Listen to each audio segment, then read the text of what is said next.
Bonjour le festival, moi c'est Erwan, je suis conteur-cueilleur, conteur d'histoire et cueilleur de plantes.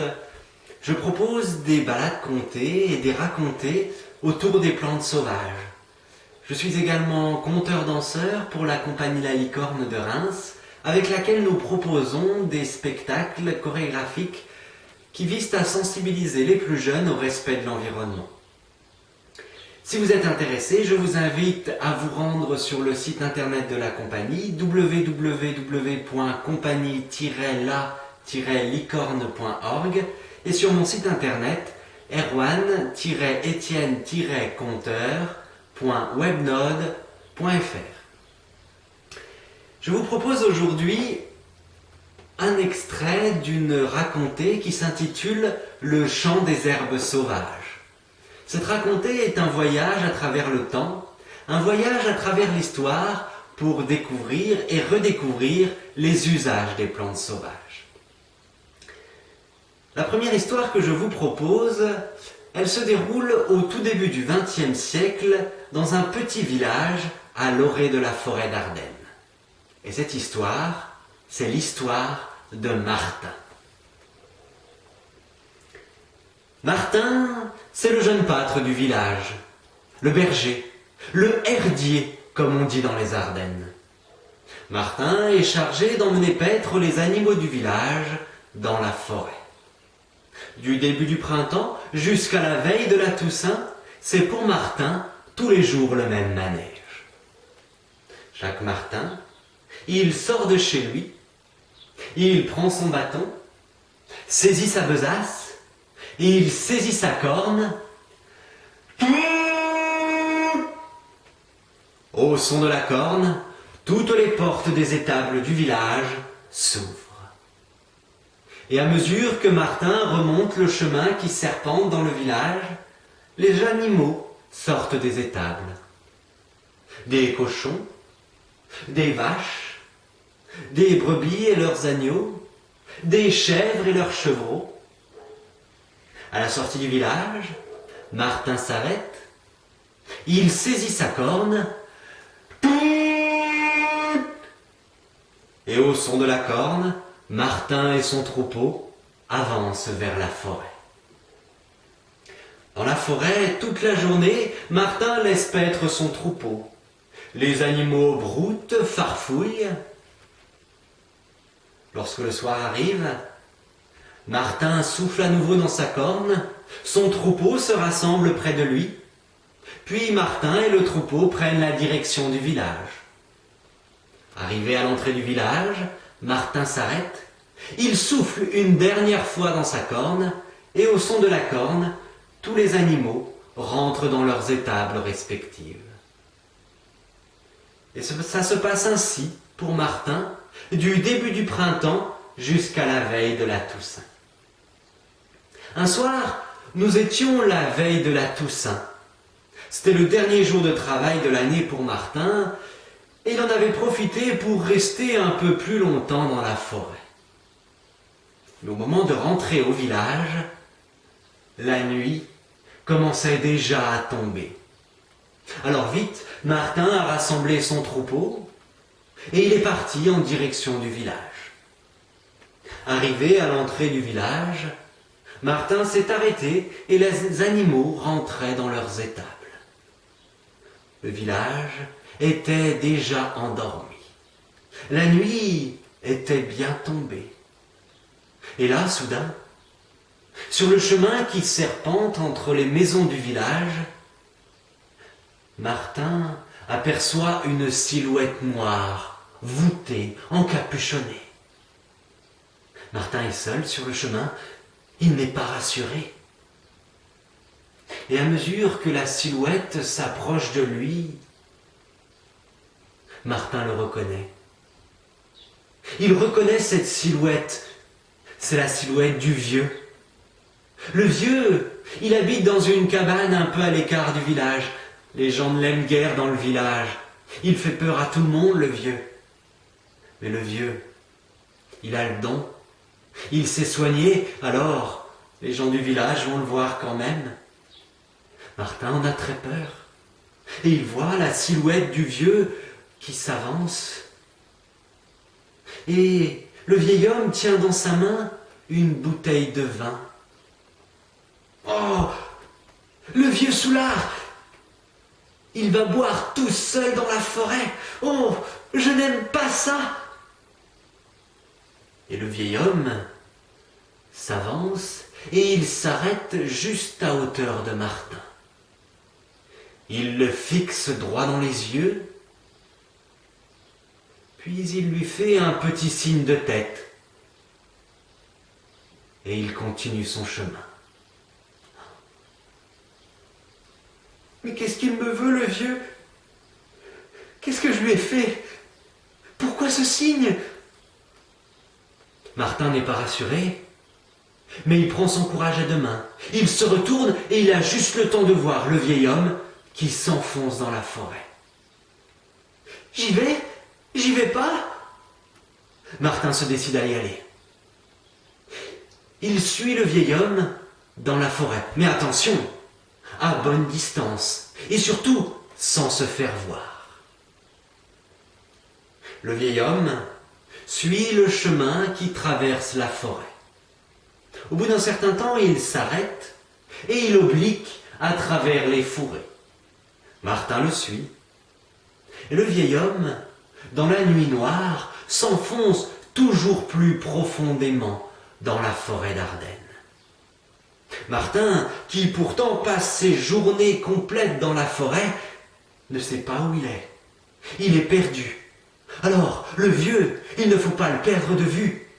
Martin se rapproche un peu plus, mais attention, toujours à bonne distance et sans se faire voir.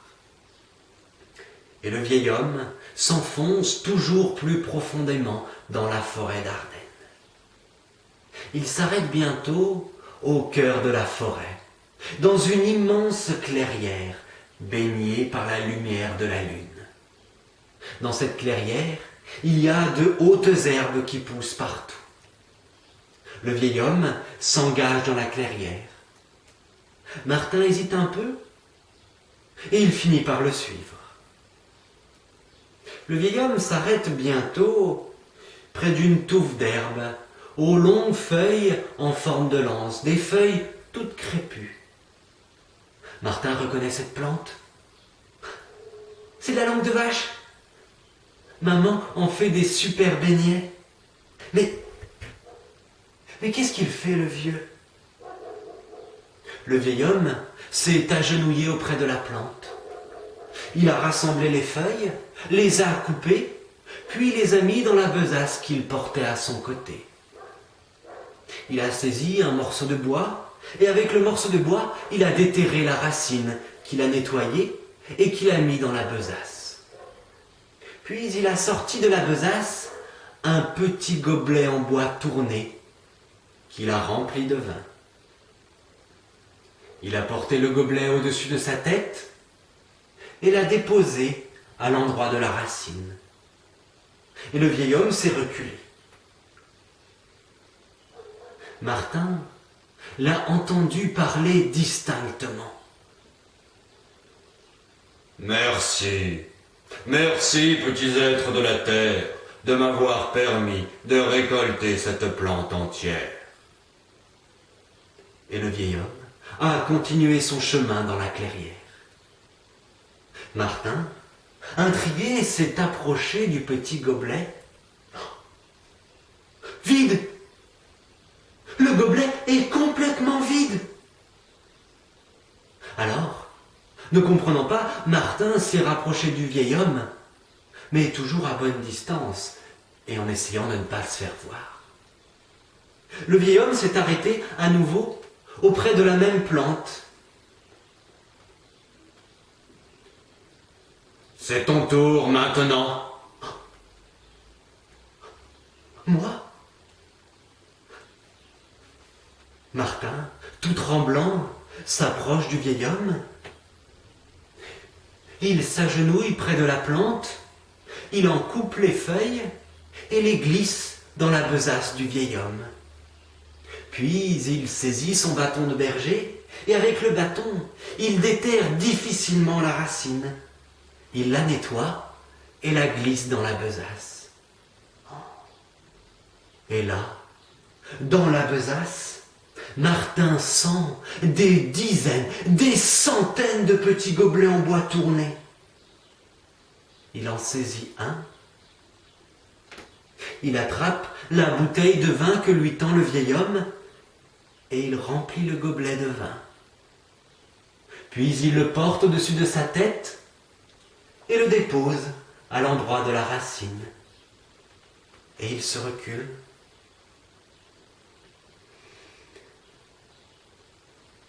Merci. Et là, Martin voit arriver une petite fée toute verte et un petit gnome tout marron qui s'approche du gobelet, qui se partagent le vin et qui disparaissent. Martin n'en croit pas ses yeux. Il n'a pas le temps de réaliser que le vieil homme lui attrape fermement le bras. Allez, Martin, on continue. Et pendant toute la nuit, dans la clairière, Martin et le vieil homme vont récolter cette plante aux longues feuilles crépues en forme de lance, la langue de vache. Au petit matin, Martin et le vieil homme sont bien fatigués. Martin commence à avoir très faim. Le vieil homme allume alors un petit feu. Sur le feu, il pose une poêle. Et dans la poêle, il fait griller les feuilles qu'ils ont ramassées. Et avec Martin, il se régale de ce petit déjeuner. Lorsqu'ils sont bien rassasiés, ils rentrent au village. Le village est encore endormi. Le ciel s'éclaire juste. Le soleil commence à peine à se lever. Le vieil homme emmène Martin dans sa cabane, à l'écart du village. Il ouvre la porte et invite Martin à entrer. Dans la cabane, Martin ne voit qu'une vieille paillasse, une table avec 2 tabourets et une petite cheminée. Le vieil homme pose une marmite sur la cheminée, il allume le feu et il fait chauffer de l'huile. Puis il le verse sur la table, la besace remplie de racines. Maintenant, Martin, nous devons préparer cette racine. Et Martin et le vieil homme coupent la racine en petits morceaux. Puis ils mettent ces morceaux dans l'huile bien chaude. Et le vieil homme rajoute un peu de cire d'abeille. Martin, avec cette pommade que nous avons faite, tu pourras tout soigner, toutes les blessures, les foulures, les fractures et même les brûlures. C'est ton tour maintenant. Le vieil homme attrape sa besace, il prend son bâton, il sort de la cabane, il traverse le village, il pénètre dans la grande forêt d'Ardennes. On ne le reverra plus jamais. Et tout l'hiver, Martin est resté dans la cabane du vieil homme à préparer la pommade. Au printemps suivant, c'est un autre jeune du village qui a emmené les animaux du village paître dans la forêt. Et Martin est resté dans la cabane du vieil homme. Et tout comme avant, les gens du village allaient voir le vieux pour se faire soigner, ils sont venus voir Martin. Et tous les ans, à la veille de la Toussaint, on voyait Martin traverser le village, une bouteille de vin à la main. Mais vous savez maintenant à quoi servait cette bouteille ? C'était l'histoire de Marthe. Je vous propose maintenant une deuxième histoire, une histoire qui se passe plus récemment. Et cette histoire, c'est l'histoire d'un pissenlit. Vous avez sans doute remarqué qu'à cette période de l'année, des pissenlits poussent partout, même dans les villes, sur les trottoirs. Et la petite histoire que je vais vous raconter va vous expliquer pourquoi on trouve tant de pissenlits, même dans les villes. Il était une fois un petit pissenlit qui vivait dans un beau jardin à la campagne. Le petit pissenlit poussait juste à côté des plants de tomates. Et tous les ans, le petit pissenlit faisait pousser ses belles feuilles dentées. Sa longue tige, au bout de la tige, il sortait une belle fleur jaune. Et c'est là qu'il se réveillait. Oh, on est bien dans ce jardin. Le petit pissenlit aimait particulièrement discuter avec ses amis les tomates qui poussaient juste à côté de lui. Il parlait de tout, de la pluie, du beau temps. Mais un jour, un été, lorsque les tomates furent bien rouges, le jardinier est arrivé, il a cueilli quelques tomates, les a mis dans un casier et il est parti. Le petit pissenlit était contrarié qu'on emmène ses amis les tomates. La semaine suivante, rebelote. Le jardinier est revenu dans le jardin avec une cagette. Il a cueilli quelques tomates bien mûres, il les a mis dans la cagette. Mais avant de partir, le pissenlit l'a interpellé. « Dis donc, jardinier, mais où emmènes-tu donc mes amis les tomates ?»« Mais voyons, petit pissenlit, je les emmène au marché, à la ville. À la ville, les gens sont tristes, il n'y a pas de couleur, c'est gris. Alors tu penses, des tomates bien rouges. » À la ville, le petit pissenlit ne connaissait pas la ville à part le jardin. Alors, il a une idée. Il a décidé d'aller voir la ville. Et il a transformé sa belle fleur jaune en petits plumeaux de graines. Il a appelé son ami le vent. « Vent, vent, emmène-moi jusqu'à la ville !» Et le vent est arrivé.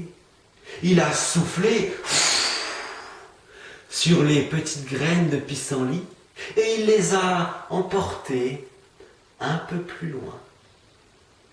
Il les a déposées dans une prairie à l'écart du village. Dans une prairie où broutait un beau troupeau de vaches. Arrivé dans la prairie, le petit pissenlit est sorti de sa graine, il a fait pousser ses belles feuilles, sa longue tige, sa belle fleur jaune et il s'est réveillé. Oh! Alors me voilà arrivé à la ville. Mais ils sont étranges les habitants de la ville, avec leurs pyjamas blancs et noirs. Et le troupeau de vaches a vu ce petit pissenlit qui poussait. Il a l'air bon, ce petit pissenlit. Les vaches se sont approchées du pissenlit. Alors vite, pour ne pas se faire manger, le petit pissenlit a transformé sa belle fleur jaune en petits plumeaux de graines. Il a appelé son ami le vent. « Vent, vent, emmène-moi jusqu'à la ville !» Et le vent est arrivé. Il a soufflé sur le petit plumeau de graines et il a emmené les graines un peu plus loin, dans un champ de blé tout vert. Le petit pissenlit est sorti de sa graine, il a fait pousser ses belles feuilles dentées, sa longue tige, la belle fleur jaune, et il s'est réveillé. Oh, oh. Alors, me voilà arrivé à la ville. Mais ils sont étranges, les habitants de la ville. Ils se ressemblent tous, tous verts et tous alignés en rang serré. Les blés ont vu pousser ce petit pissenlit, cette petite fleur jaune au milieu de leur champ. Mais qu'est-ce que tu fais là, toi? Tu n'es pas comme nous, tu ne nous ressembles pas. Fais attention à toi. Si le fermier te voit dans son champ de blé, il va t'arracher. M'arracher? Ah non! Alors, le petit pissenlit a transformé sa belle fleur jaune en petit plumeau de graines. Il a appelé son ami le vent. Vent, vent, emmène-moi jusqu'à la ville. Et le vent est arrivé, il a soufflé sur le petit plumeau de graines et il l'a emmené un peu plus loin. Et il l'a déposé dans la forêt, au pied d'un chêne, un grand chêne qui poussait dans la forêt. Le petit pissenlit s'est réveillé, il a fait pousser ses belles feuilles, sa longue tige, sa belle fleur jaune. Oh, me voici donc enfin arrivé à la ville. Mais ils sont immenses, les habitants de la ville. Ils touchent presque le ciel. Et le chêne a vu ce petit pissenlit qui poussait à ses pieds. Dis donc, qui t'a permis de pousser dans mon royaume? Je suis le grand chêne, le roi de la forêt. Nul ne peut pousser ici sans mon autorisation. Prends garde à toi. Petit comme tu es, les lapins de la forêt vont vite te manger. Me manger? Ah non! Et le petit pissenlit a transformé sa belle fleur jaune en petit plumeau de graines. Il a appelé son ami le vent. Vent, vent, s'il te plaît, emmène-moi vraiment à la ville. Et le vent est arrivé. Il a soufflé sur le petit plumeau de graines et il l'a emporté un peu plus loin.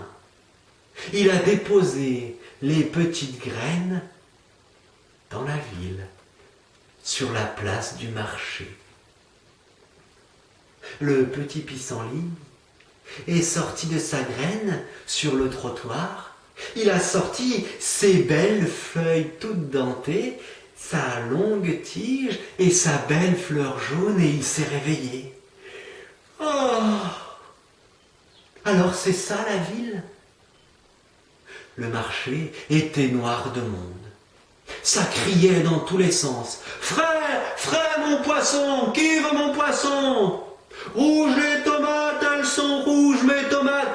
Qui veut des fraises? Elles sont bonnes mes fraises. Et le petit pissenlit a vu les gens de la ville s'affairer. Ils allaient de stand en stand. Ils avaient l'air tristes. C'était si gris autour d'eux. Alors, le petit pissenlit a eu une idée. Il a transformé son petit plumeau de graines et il a appelé son ami le vent. Vent, vent, disperse mes graines partout dans la ville pour que je puisse pousser partout, entre chaque maison, sur chaque trottoir, pour apporter un peu de couleur à ce monde si gris. Et le vent est arrivé, il a soufflé sur le petit plumeau de graines et il a dispersé des graines de pissenlit partout dans la ville. Et c'est depuis ce jour-là qu'on trouve partout dans les villes ces petites fleurs jaunes. Ce petit pissenlit qui a décidé de pousser partout pour nous apporter un peu de couleur. La couleur jaune, la couleur du soleil pour égayer les villes si grises. C'était l'histoire du petit pissenlit. J'espère que ces histoires vous ont plu. Ce sont deux histoires dont je suis l'auteur, que j'ai écrit. Et si vous voulez découvrir d'autres histoires, je vous invite à vous rendre sur les sites internet que j'ai mentionnés pour découvrir le chant des herbes sauvages. Et je voudrais terminer cette intervention par une petite note d'espoir. Nous vivons tous des moments difficiles, que ce soit des difficultés financières, des difficultés économiques, sociales, des problèmes de santé. Mais ces difficultés doivent nous permettre d'aller de l'avant. Tout doit devenir nouveau. Profitons de cet élan pour réenchanter le monde et faire enfin de notre terre un monde de joie et de paix.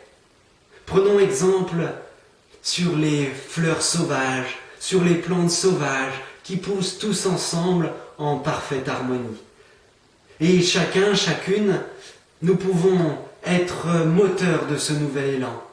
Des initiatives de solidarité et de compassion fleurissent un peu partout et j'ai le rêve que ces initiatives deviennent une norme. Imaginons un monde où la compétition soit remplacée par une saine émulation, où le profit soit remplacé par une juste réciprocité. Ce monde, il existe dans nos cœurs. Rendons-le matériellement visible. Je vous envoie plein de pensées d'amour et surtout prenez soin de vous. À bientôt.